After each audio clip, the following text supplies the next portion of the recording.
Thanks very much, everybody. Welcome back to Conrad's Corner, episode 7. Really excited. This one's been a long time in the works, and I'm really happy to finally put this on film.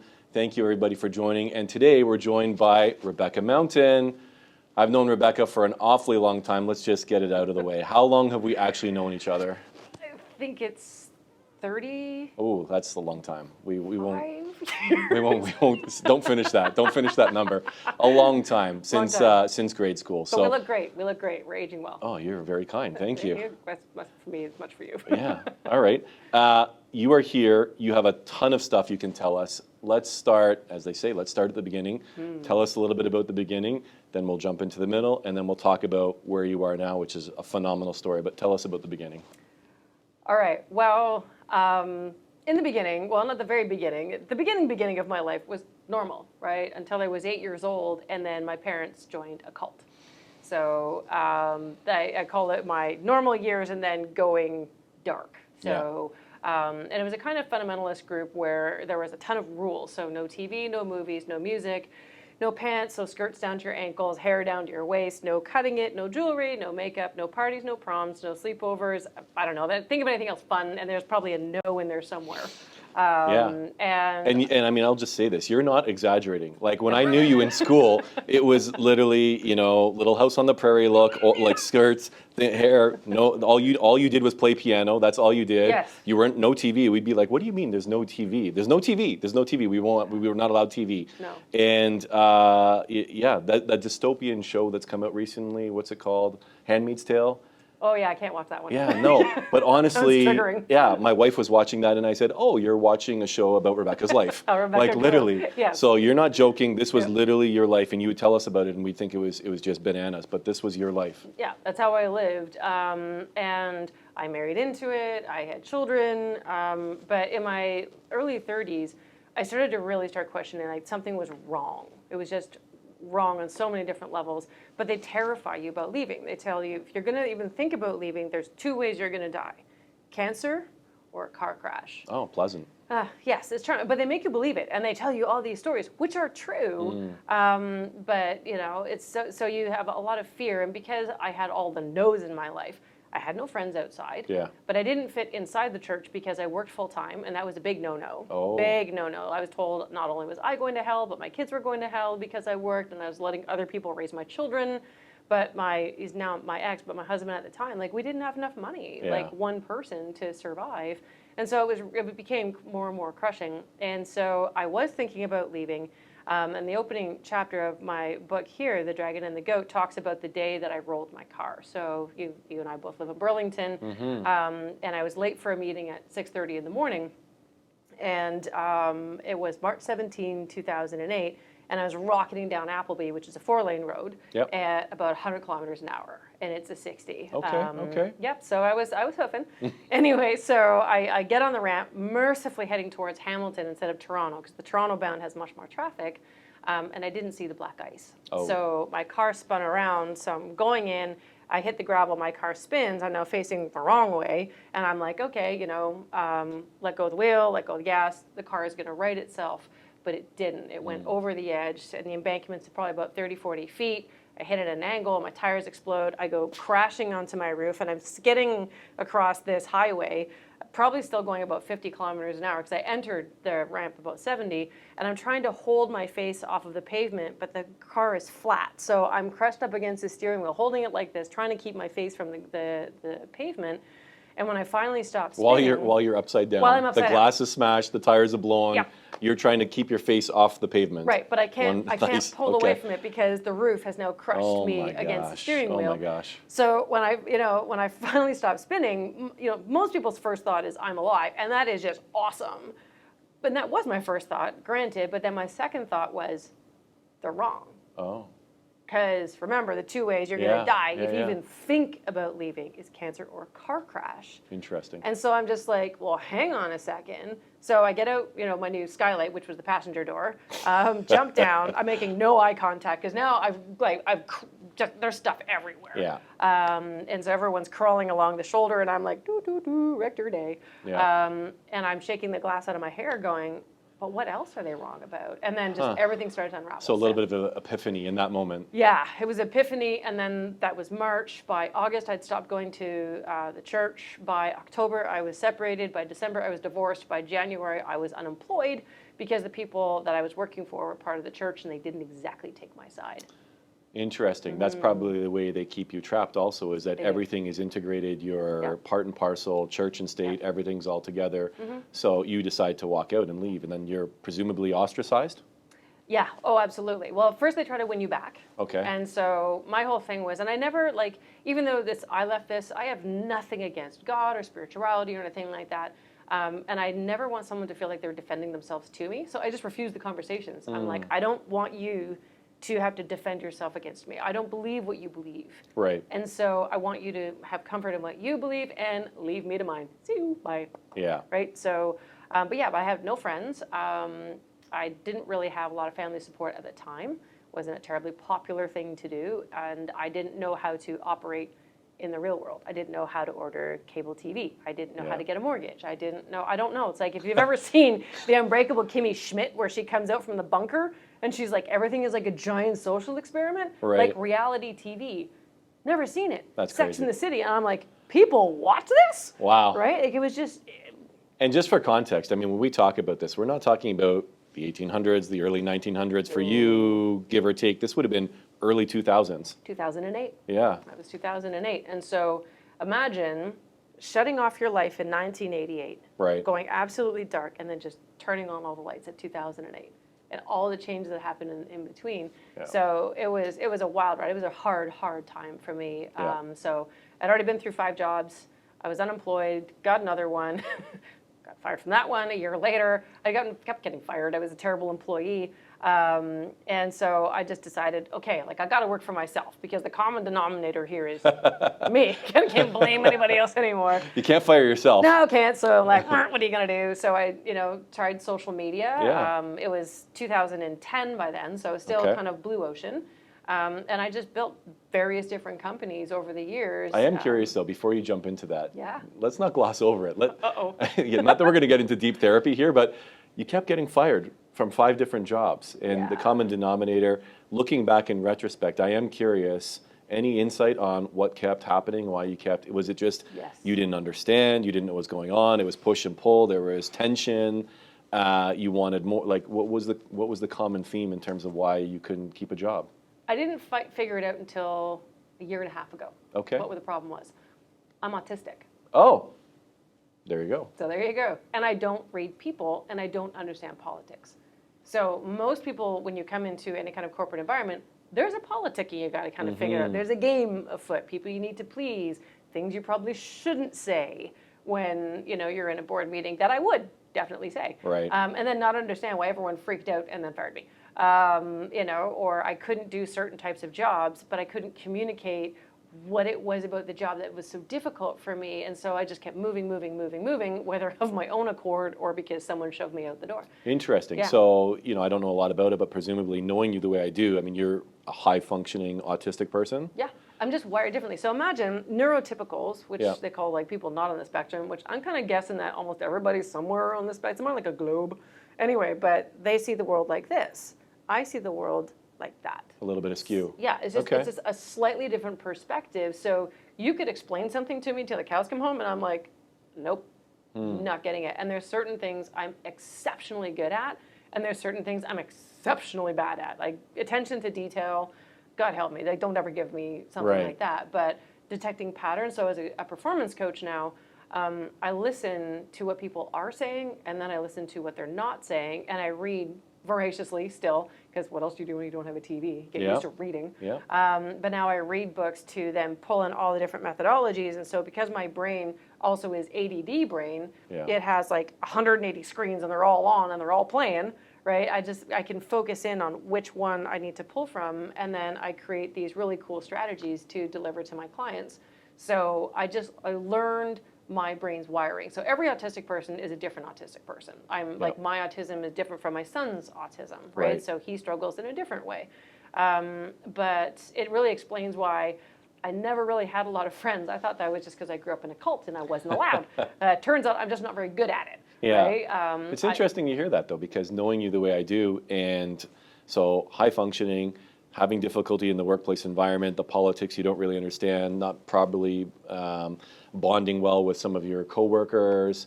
But I mean, to say you don't have a filter is probably an understatement. You really don't. But Nope. you're not malicious. So you just probably say what everybody in the room is thinking. Yes. And that's not always the right way to do Not kosher. things. No. Like someone, my last job that I ever had, when he was hiring me, he's like, if you think I'm, I'll use a nice word because we're on camera. If you think I'm a jerk, Yes. you're going to call me a jerk. And I'm like, his name was Mark. And I'm like, I will. And he's like, no, that's what we want, hard hitting. So one day I called him a jerk. And he got so mad. And I'm like, what? You said I could call you? Never mind. Anyway, see, it's a misread, right? So what I've been able to figure out is on the friendship front, I have to go about it a little bit differently. But I also have to work on some programming, because part of belonging to this cult is a lot of shame, a lot of judgment, a lot of rejection, a lot of public shaming, a lot of people talking about you, because it's a very small community, so there's a lot of this going on. Right.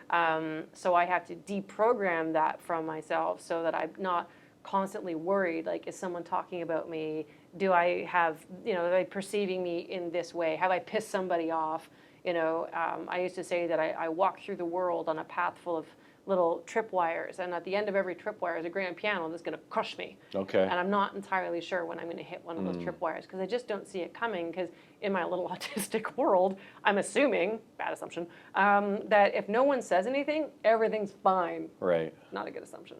Well, it's a tough one to go on. well, it's not, but it's also not the worst way to live life either, because it should be a good assumption to make. Like, exactly. if you got an issue with me, you would come and you would say something. That's how I roll. I don't play games, and I unfortunately expected most of the world to do that. So part of what I've learned in my reprogramming has gone into the book, into my practice, into my clients, because a lot of what makes us struggle are things like that. Like, you and I have a conversation, we end it, and I'm like, oh my God, did I piss Damon off? Like, is he upset with me? He said thanks, but he said it really fast, and he said it in blah, blah, blah. And I've got this whole story. Meanwhile, you're like, tacos or a burrito? What do I want for lunch, right?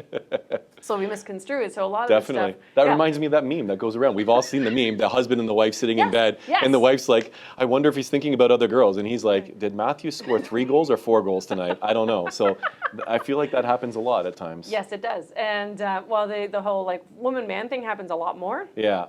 We all do it. Sort of, it's our human nature. It's how we're wired. So a lot of the work I do now helps me recondition myself, reprogram myself.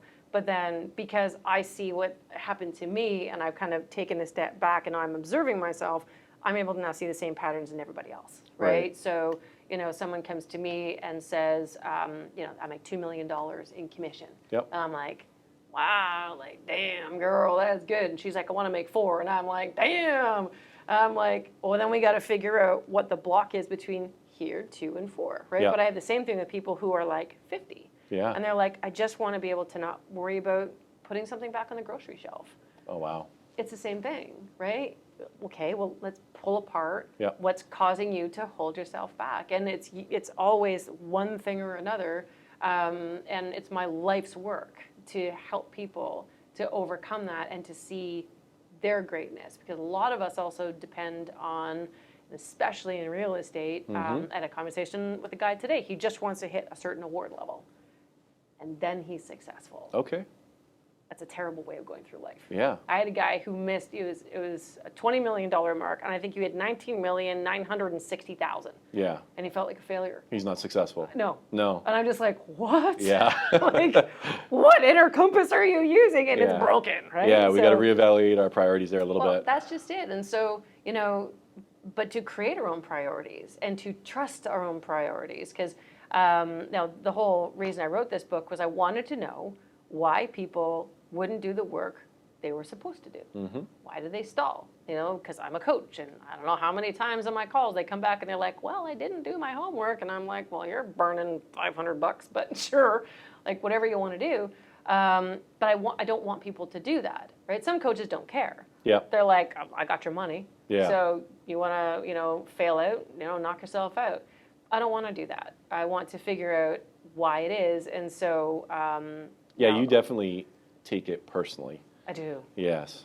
But I think that makes me a better coach. Definitely. Right? To take things personally. If someone invests in me, it's like it's my money. But even before the coaching, and back to your point about always helping people, this has been a long-standing theme for you. After you got out of working for other people and you went on your own, you touched on it briefly, you started helping on the social media front.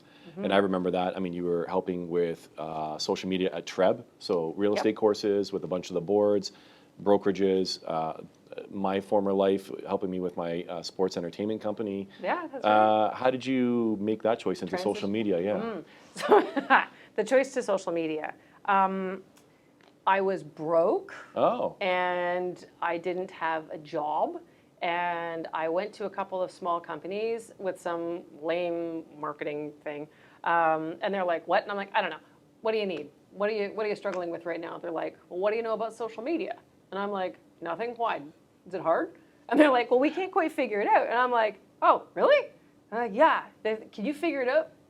Yeah, sure. So I did. I went and I got certified, which is still a joke, but even a bigger joke in 2010, because it was like, be in a room, have Pulse, get certified. Perfect. It was great. I don't like tests. Anyway, so I was like, woo, no tests. So I got certified, and then I just taught myself. And when you're just getting out and you have two small boys, now this is right after I blew everything sideways in my life, so I'm still struggling with everything. You do anything to feed your children, absolutely anything in the world. And so all I needed to know was more than the people I was training. So I launched my business, never having used Facebook before, teaching people how to use Facebook. So while I was teaching them at the beginning, so I was just like here in my learning, This and they is were really here. the epitome of fake it till you make it, Oh, right? absolutely, yeah. But I knew enough. Right? Okay. So I was just like, as they would get better, I would get better. So I just had to stay ahead of them, and eventually I became an expert. And over the years, it wasn't quite so terrifying. But yeah, so I started off consulting, then I went into coaching. And then I didn't like that, so I created an agency because my clients wouldn't do the work I wanted them to do. It was just too difficult, not in their wheelhouse. So I created my marketing agency, and I ran that for about 7-8 years. Until, honestly, I just ran myself into the ground. I was sitting on the couch with what I call my upgrade husband, Mark. Great upgrade. Great guy. Yeah, he's a great guy. It's a good upgrade. In my beautiful house with my 2 kids, and now I have 2 stepkids and a beautiful car and blah, blah, blah. And I'm like, I'm miserable. I was working 90-hour weeks. Yeah. It was now a red ocean, so by then it was 2018, and everyone and their grandmother was a social media expert.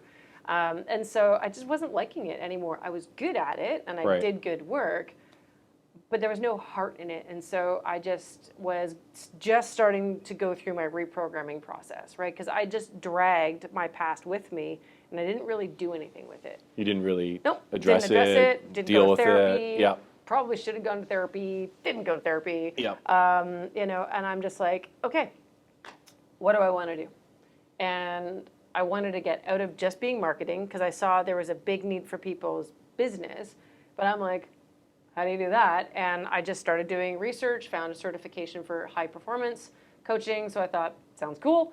Went and got certified, came out of it, and I'm just like, this is my calling. This is what I want to do. Yeah. So it's a basis on science. So it's not just like someone's great idea or series of ideas they put together. Well, that's the argument a little bit with social media, right? That yes, there's some algorithms and there's some smoke and mirrors that happens, but it's a lot of hokey pokey. Oh, it is. Yeah. And it's a lot of BS. Yeah. Right? And I would often protect my clients, like in my clients now, because they're like, I need to hire a social media company. And I'm like, and I'll be on the phone. Because I know smoke and mirrors. I'm you are blowing sunshine, and we are not going to do that, right? See how nice and PG I'm being? Anyway, so I merged over into coaching, and COVID was very helpful because the first people that someone fires when the economy tanks is your marketing group. So I was already starting to wind it down through 2019 and into 2020. COVID just sealed the deal. All of my clients just left through attrition. I made sure everyone on my team found a new home. Sure. So nobody went without. Nobody I stopped paying myself, so I could pay my team for probably about 6 months. Wow. it was the right thing to do. They needed it more than I did. Mark was able to kind of carry us for I love a how you while. say that, like so nonchalantly, like, oh, it was the right thing to do, and presuming that everybody does that, because the majority of the people in business, in corporate business these days, respectfully, most people don't do the right thing to do. They do the easiest thing to do. I know, but I couldn't do that. Good for you. That was it wasn't in my heart and it wasn't in my training, right? And so formally stopped the agency September of 2020, and I've just been doing this full time in various different methodologies, but it's all about taking like what you're doing and making you the happiest version of yourself. So because happy people do hard work. So a lot of realtors, like, oh, I have to make cold calls, but I want to throw up every time I do. And I'm like, what if you don't make cold calls? What if you build your business a different way, right? There's 1,000 different things you can do because it's all about the conversation. Yep. So where do you like to talk to people? I've helped people build their business by going to a dog park because they won't stop talking at the dog park. And dog people, apparently, I'm not one, sorry. Oh, yeah. Cat people were just more suspicious of everyone. Yeah. So dog people, however, like blah, blah, blah. Oh, I talk to everybody at fluffy. the dog park. I know. And it becomes a little community. It does. Yeah. And how do you build a real estate business? Talk to people. Building a community, Build a talking community. to people and Yeah. getting them to know you, repetition. So there's a lot of different ways that people, they close off for themselves because it's not commonly done. Right. And I just, with my brain, I'm like, let's do the uncommon thing because it's way more fun. Yeah. Right? So the client I have now who legitimately wants to go from 2 to 4 million, Okay. but not work past 6 o'clock. Only 5 days a week. And absolutely unequivocally, it can be done. Great goal. That's a great goal. Yeah. So before we get into the book, Yes. you made the transition. I did. You went from social media to high performance coaching. And then from there, what was your focus? I know you work a lot in the real estate field. Was that a target of yours to work with real estate agents? Or did it just happen naturally? It just happened naturally. I've been working with the real estate industry for over a decade. Yeah. It's how it was well known. Although people still call me and ask me about social media, and I'm like, girl, I haven't done that for 4 years, right? But I have a name, right? Yeah. And so that name has carried me. I've had to help people make the switch. So yeah, I primarily do real estate, but I also have a guy who runs a karate academy down in Florida. So he wants to 10x the size of that, and we're working through that. So that's lots of fun. I have financial advisors, people who work in the MLM industry. Yep. It doesn't really matter like what you do. I got a call recently from someone who wants me to talk to her 16-year-old son. Wow. He's lost. He doesn't know what to do. And she's like, can you help him? He's lost his spark. So you're helping people find their passion, find their spark, or is that part of it? Is it mostly it, or is it high performance people that just want to hit financial goals, or is it all the above? It has to be all of the above, because to hit the financial goals, you have to be a happy person. Right. So if you're an unhappy person, you will hit like ceiling after ceiling after ceiling, and you will get so frustrated. And a lot of that happiness is rooted in self-worth, right? So if you take all your value from a real estate award, it's not that they're bad, but if that's like the point, then you are doomed to never quite get to the next one. It's going to be really difficult. It's going to take a lot of work, and you're not going to enjoy the journey. So that when you get there, there's no celebration. You're just like, oh, yeah, I'm here. And so a lot of what I do is financial. Yep. A lot of what I do. But the financial comes because we've done something over here. So one of the things I have is it's what I've called the GOAT path, which just amuses me to no end. GOAT being, of course, greatest of all time. Okay. And the GOAT path starts actually, it's a left to right kind of a thing. So you start with the reality that you have, or I guess right to left. So are we reverse engineering? I don't We're know. going backwards, or I don't know how they're like from Yeah, it's true. my right to my left. This is how we're going to do. Because Okay. it's usually a left to right, but Yep. mine actually works backwards. So at the far end, you've got your reality. So most people come to me because their reality, not what they want, right? Right. They're miserable, they're not too sure why, or they have an idea and they just want someone to tell them, right? Because then they have to take ownership, which happens a lot. But if your reality isn't really great, what's the natural thing? Well, people work their butts off, right? So hustle, grind, work 90 hours a week. Yeah. But that just drives them into the ground, and their reality doesn't change. So what's actually driving our actions is what we believe, our belief system, right? And the belief system is the lens through which we see the world. So if I see the world like I used to see the world, which was I'm not good enough, I'm never going to make it, Damon's doing so much better than me, Frank over there is just killing it and I'm never going to be able to keep up. All I'm going to see in the world is proof that this is true. Wow. So if I want to go into a meeting with a group of people and I'm intent on finding displeasure, disapproval, or whatever, I will find it. You're going to find it. If, however, I go into the same meeting and I'm like, I'm going to learn something from this group of people, then I will go in and find something to learn. So your entire worldview changes when your belief system becomes one that is more filled on self-worth, more optimistic, more positive, more high-performing. So then the question is like, well, I can't just like wave a wand and go, believe in yourself, hurrah, huzzah, you're done, right? Yeah. You're like, how does that work? So if you go down, there's two more stations that I call them in this path.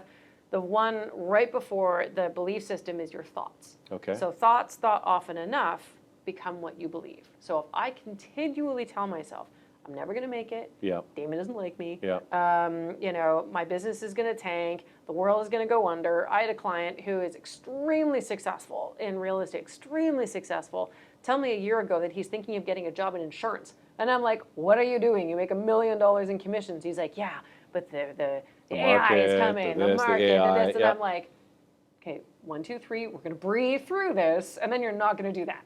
Crazy man. Thankfully, he didn't. Yeah. So our thoughts become drive, self-fulfilling. Right. But then the question is, what drives our thoughts? And that's our emotions, where no one likes to go. If you don't know and cannot articulate how you're actually feeling, then your brain can't process it and it just stays here. And the longer negative emotions stay, like especially if we suppress them, which I did when I was in the cult, because you're not supposed to have any bad emotions, right? It becomes actual physical illness, right? So a lot of autoimmune diseases are because of suppressed emotion. A lot of pain, like stomach pains in particular, come from a lot of these suppressed emotions. And part of the reason we suppress them is we don't actually give them a name. And I torture my clients, and if any of them are watching, you know where this is going. I have this thing, I don't, it was created by bazillions of psychologists, the emotion wheel. And the emotion wheel is like all the different versions and words you can use to describe how you're feeling. So as adults, we stick to 3 words. I'm happy, I'm sad, I'm mad. But that's not enough for your brain to do anything with it, right? So if you feel like all these conflicting emotions, what can happen is they can actually take over your brain, and now you're not thinking properly. It's called an amygdala hijack, because the amygdala is what drives a lot of our emotions. It's instantaneous. You can't stop it, right? I throw an axe at your head, you duck. Yeah. You don't think, should I duck? I don't know. Let's analyze this situation. Donk, right? So no. Same thing with your emotions. Exactly. Okay. They flood your body. You get sweaty palms, a racing heart, your gut goes crazy, right? You get a little bit shaky. All those kinds of things happen. You can't stop it from happening, but you can stop it from taking over. And being able to say, this is how I feel. So on the emotion wheel, anger becomes frustrated, right? Overwhelmed. Numb or withdrawn is also a form of anger because it's shut down, right? It's called hypoactivity. So you can go either hyperactivity, so you go, this is like you get really, really, really mad, or you can go to hypoactivity, which is you go into shutdown mode. Right, so both of those are forms of anger. And if you can start to identify it by going through the wheel and saying like, what exactly am I feeling? And you have both the positive and negative emotions. They're not positive and negative, they're just how you feel. What that does is it connects your emotion brain with your thinking brain. Because we have like emotion brain, thinking brain, logic brain, dink, dink, dink, and they're evolutionarily at different stages. So our emotion brain is basically older than dirt. It's the thing that basically crawled out of the ocean. Fight or flight? Bingo. Right. Fight, flight, freeze, feed for addicts. So I did a podcast this morning with a recovered addict, and that was what his was he had a feed thing, and it was an emotional kind of response. It's your comfort zone. Mm-hmm. It's the contrast effect. It's where I compare myself to you. Mm-hmm. I'm at the stoplight. I'm looking at someone else's car, and I'm like, my car's better than your car, right? Yeah, that's contrast effect. Our highly emotionally charged memories are there. So when we talk about getting re-triggered, it's coming from the emotion part of our brain. So it's very, very powerful and can take over. So when you hit an overwhelm of emotion, particularly 4. So there's anger, stress, fear, and anxiety. If those take over, there's actually no brain activity in the thinking and logic brain. You're trapped. You're you're gonzo. You're saying things you don't want to say. Yeah. You're doing things you don't want to do. You're punching somebody out. Yeah. You're screaming something really mean. Yeah. Or you're completely shutting down, and that is also creating conflict. And you're rolling in it, right? And you can't release it from yourself, so you become in pain. You can't let go of it for 3 days, because that's how long it takes for the cortisol to get out of your body. 3 days. 3 days. Oh. When you, especially with aggression. Oh, so boy. if I come at you and I'm like yelling at you, or I'm really, really frustrated, Right. or like any kind of conflict like that where there's a lot of aggression, that one in particular drops so much cortisol. So when our partner gives us the cold shoulder, it's lasting for 3 days? Exactly. That's 3 days. it? Just give it 3 days. All right, I'll keep that in mind. There is no point going Okay. after the apology ahead of time. Just go silence and All just right. like snacks. No problem. Right? So, Snacks, flowers, here you go. Got it. I'll talk to you in For absolutely 72 no hours. reason, for no reason, I'm giving you this chocolate. Okay, good to know. All right, 3 Yep, days. exactly. And then as it starts to calm down, then the thinking and logic brains can actually kick in. So Right. that's when you can have much more better conversations, right? So you're More teaching productive. people to control or just to understand their emotions, and as you Yep. said, emotions, thoughts, beliefs. Yeah. So if your emotions, imagine. So now we have this whole thing: emotions, thoughts, beliefs, actions, reality. Okay. If you don't like where you are, you don't start by working really hard. You start with, how do I feel about where I am right now? Right. How do I feel about myself being where I am right now? Am I looking at myself in a really negative way? Am I sort of bashing myself? You kind of go to the thoughts. What am I constantly saying to myself? What am I constantly doing? I catch my clients all the time. They don't hear themselves calling themselves names, right? They'll like, oh, I know you're going to think this is so dumb. Oh, this is so silly. Oh, this is the stupidest thing. And I'm The negative. and I'll let them speak. go for Yeah, a while, and yeah. I'm like, okay, stop, and I'll just say, you have literally insulted yourself 6 times in the last 5 minutes. Okay. They didn't even hear it. Yeah. They never heard themselves do that. So we can get really used to this self-defamation, and that just drives us further down. So if you're down, your reality can't be up. So you have to figure out, and I work with people, and it doesn't matter, man or woman, and they cry. And they're like, oh, I've always been told I'm too much, right? I know I've been told I'm too much. But sometimes, oh, you're too emotional, you're too this, you're too that. Right. And my thing is, don't you ever stop being exactly as you are. What you need to do is to always be in control of it, so that it never rolls off without you, so that you can, it's not suppressing, it's controlling. It's very, very different. It's seeing it for what it is, to call it by its appropriate name, and that begins the processing. So that, because when you start thinking, okay, wait, what kind of angry am I right now? What kind of sad, or what kind of happy? And when you start giving it a name, it starts clicking all your brains together. So now your entire brain is actually functioning. So the whole myth of we tend to only use 10% of our brain is for the most part true, because most people operate purely on emotion. Right. And that's only 10% of our brain. It's the smallest part of our brain, but it is the most powerful. It is the oldest. It's instinctive, and we can't stop it, but we can control it. It really is, because if there's one thing I've learned, especially in business, is just that typically in a room, in a situation, generally speaking, not 100% all the time, but the smartest person in the room is usually the calmest person. Yes. Is usually. Those that are boisterous, those, especially in commercial real estate and high intense negotiations, those that are blowing up, those that are aggressive, those that are pounding their fist on the table, those are the people that are typically less in control of their emotions, less thoughtful, less logical. To speak about the things that you were speaking about resonates with me, but also it really speaks to the fact that people that are sophisticated, high performing, really high level, these are the people that can control their emotions. Well, have you ever watched the show Billions? I haven't, no. Oh my God, it's so awesome. There's one of me in there. There's a high performance coach. Her name is Wendy. I love her. Oh. Okay. And so it was really awesome to see, and she's a high performance coach, and I'm like, ha, it's on television. Yep. So I felt very validated. It's a real thing. It's a real thing. Anyway, but she worked in a hedge fund, and this hedge fund had a meditation room. And I'm like, oh, okay, so hedge funds are, in my mind, like psycho-driven. People work all hours of the night, and yet they have this actual place where you could go and be calm and quiet and get yourself back under control. Right. Because if they're not in control, they can't do that high-powered work. They can't make those high-risk decisions because their brain is all fried, right? So I'm thinking, okay, well, if billionaires do that, like what other billionaires do that? Well, Ray Dalio.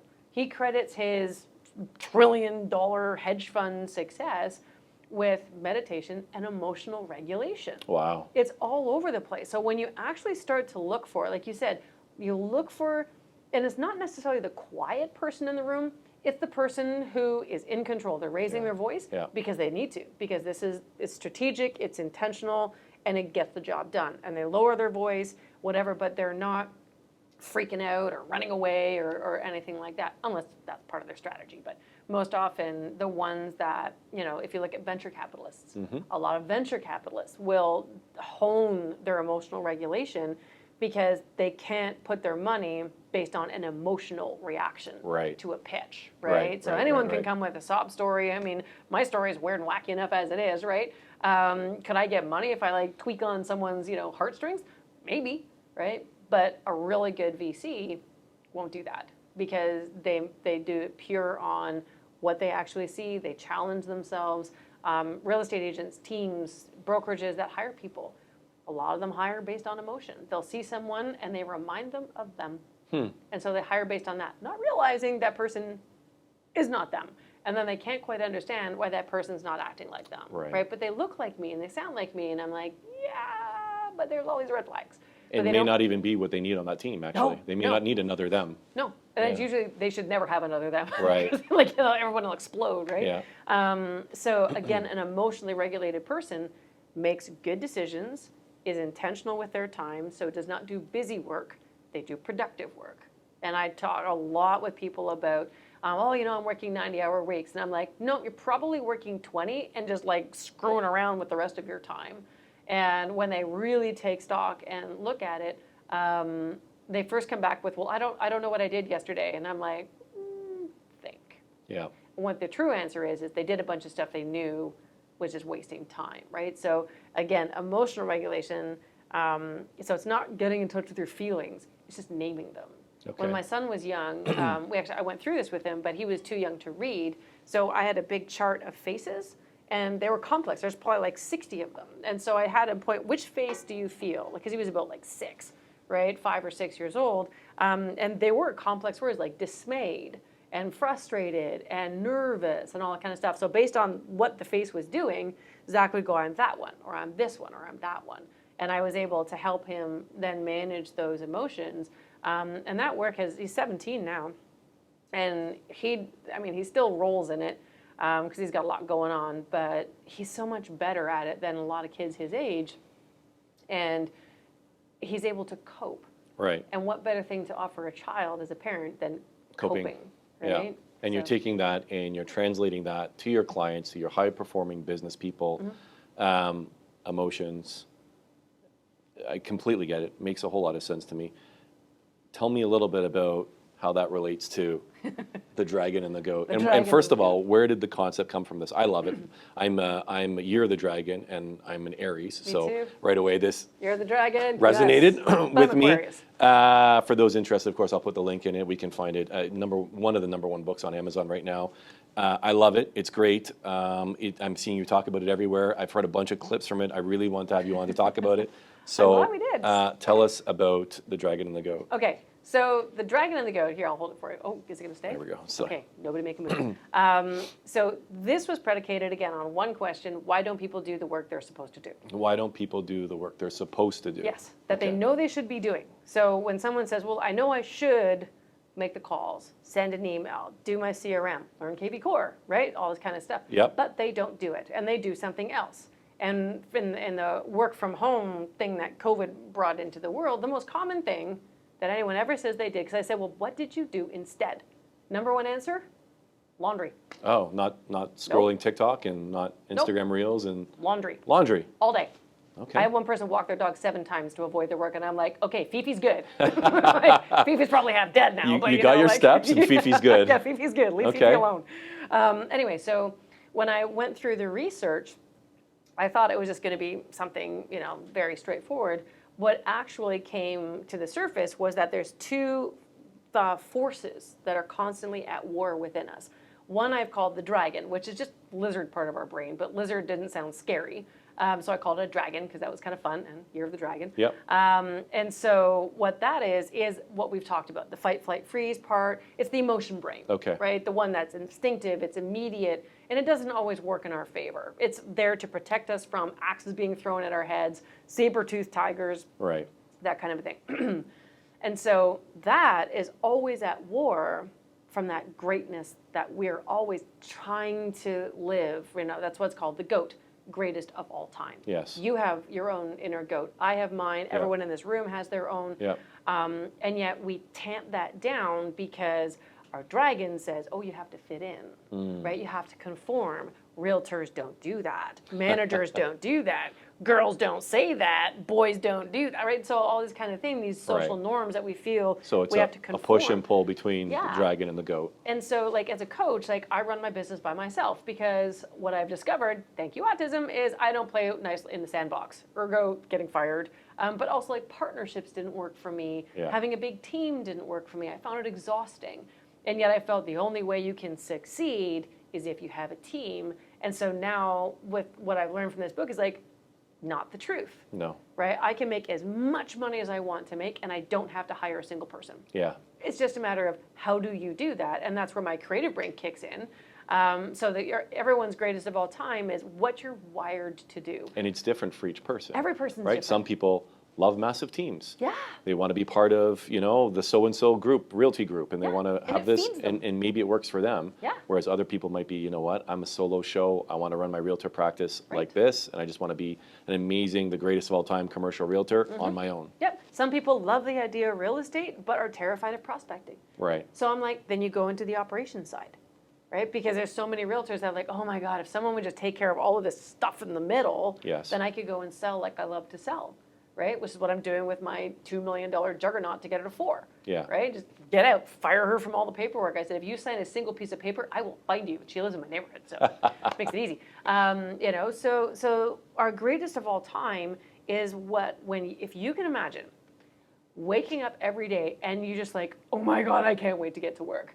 It's like you can't wait for Monday instead of the most popular hashtag in the world, which is Monday Blues. Most popular hashtag. Whoa. We use Monday motivation on our social media. I know, but it's just not the most popular one. So keep using it, Yeah. right? Because it can be sometimes changing the direction of the Titanic with a toothpick. But, Yes. But this is the world we live in. So. And they talk about that. They talk about literally like 7 p.m., 8 p.m. on a Sunday night, like people's brains, because I cannot stand, I don't want to drive to work, to commute, back to that job, Monday. I get it. And I was stuck in that rut for a little while too. And then as cliche as it is, somebody once, if you love what you do, you'll never work a day in your life. And it's really true. If you have a passion for your job and you're doing what you love, like it doesn't feel like work. It's like, oh yeah, I'm going to do that thing I love. Yeah. And that's what I saw you on another clip, and it was that jumping up, waking up in the morning, I can't wait to go to work. Like very few people, I think, have the gratitude or the fortune to be able to say that they do that. I love that you try to do that for people. I do. And what I always try to tell people in the book is everyone can get that. It is not beyond our choice and our reach. Because some people are like, well, I'm in an organization and my boss doesn't let me. Quit. Don't be there. Find something else, right? Be there until you find the other things. So, you don't go broke or whatever. But you want to travel the world and write for a magazine? Okay. There's a way to do that. You want to, one of my clients, she's like, Rebecca, I want to travel for half of the year and sell $15 million in real estate.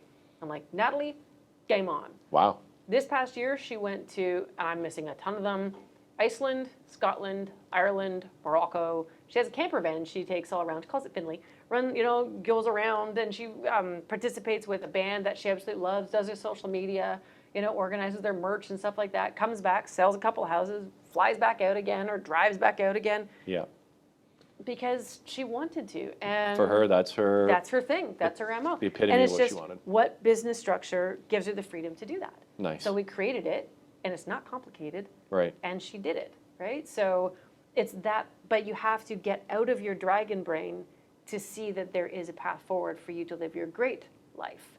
And that's what I do. And the book has over 24 strategies on either how to shrink your dragon. It's not slaying the dragon because we need that part of our brain. And guilt, shame, anger can be very useful, right? Fear keeps you from going too far to the edge of a cliff. Right.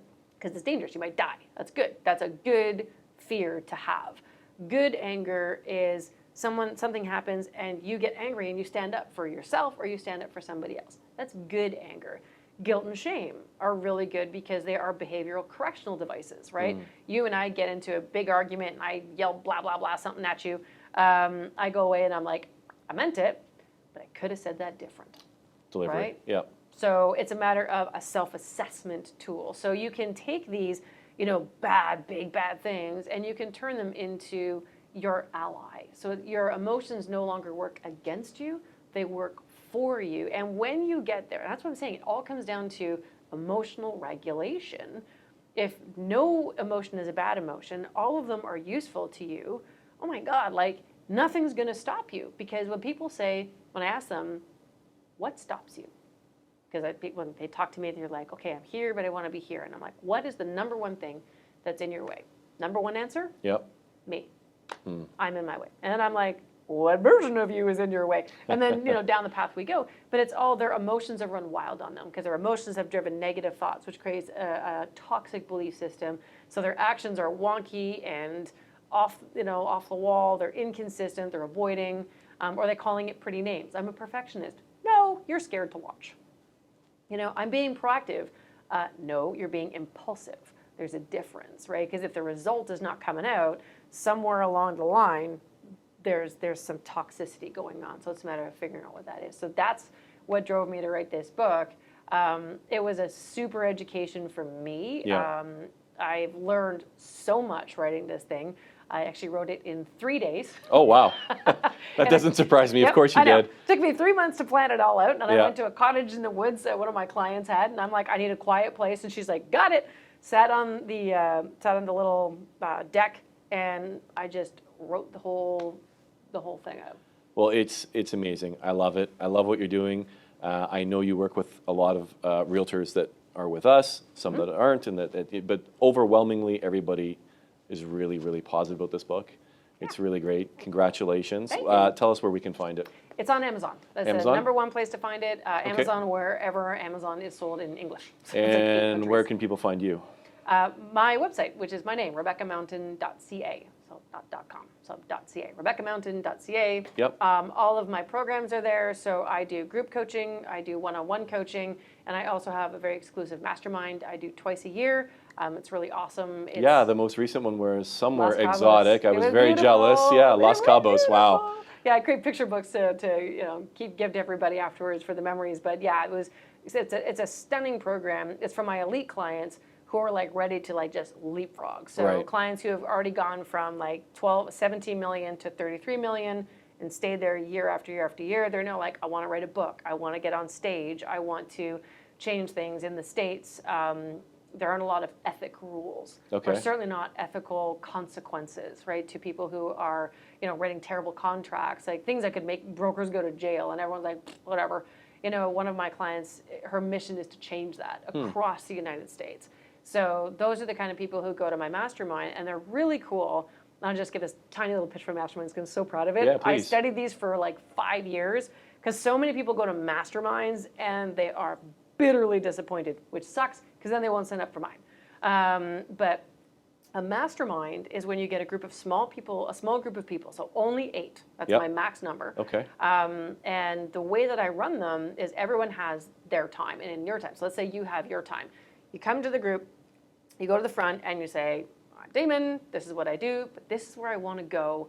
These are my struggles, these are my challenges. Everyone asks you questions, thank you very much. I grab you, we hightail, grab a coffee, grab a tea, sit outside, and the group goes to town. And they figure out all the different ways that you can get there. And No. Oh yeah, and the fun part, oh yeah, this is the best. The group does the work for the The individual. group does the work for the individual. Amazing. Because it's easier for me to solve your Yeah, problem yeah. than it is for Oh, we you to all have solve that, my right? own. Oh, I can figure out their relationship, their business, Yeah. everything. But I know all the cool thing, problems. While I'm solving your problem, Right. I'm hearing myself and I'm like, I could probably use this for myself. So it kind of works both ways. But then when they're done the brainstorming, Yep. I march you back in, plunk you at the front with a notebook, and you have one rule. Okay. You cannot say no. Huh. So the group is going to present to you all their ideas, and no matter how outlandish it sounds to you, you cannot say no. You can ask clarifying questions, and I know when the person doesn't like the answer because they're not writing notes, and I'm like, oh, for Pete's sake. So I'm writing notes. So we put everybody through that, and then on the last day we create a 90-day plan. We start at 90 days, so it's a full year program, but I do a 90-day plan. They take all the ideas and they decide what are they going to implement in the first 90 days. So everybody walks out of there with a zillion ideas.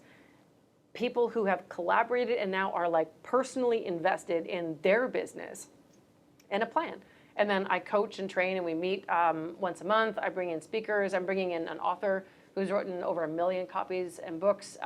Larry Kendall from Ninja Selling. He's going to be coming to talk to the mastermind. And whatever people need. I've got my speaking coach coming in. Whatever people need, right? So that's kind of what the mastermind brings. So whether you come to mine or anyone out there is thinking of doing it, that is what like the word mastermind actually means. It's not a conference where you're listening to speakers. Right. It's not a discussion group where you're talking about topics. It's like-minded people. Right. So one of my clients opened a grand opening for a brokerage in Kalamazoo, Michigan. Okay. And I drove 6.5 hours. Another one of my clients drove 7.5 hours. Another one of and they're all part of the mastermind, drove another 2.5 hours. And we helped her launch this thing, and it was amazing. That's what you get when you really bring people together and they care like deeply about each other's success. I love it. I love it. So it's a really cool thing. I'm very proud of it. Yeah. It's you can't find them anywhere else like that. Never found another mastermind like that. Great community, doing great work. I love it. We're going to put a plug for that as well. That'd be great. It's great Yes. stuff. Thank you very Thank much. you. A long time waiting to make this happen, so thank you. Yeah. For everybody else, thank you for watching again. As always, especially for this one, please share, subscribe, pass it on, and we will see you for the next episode. Thank you.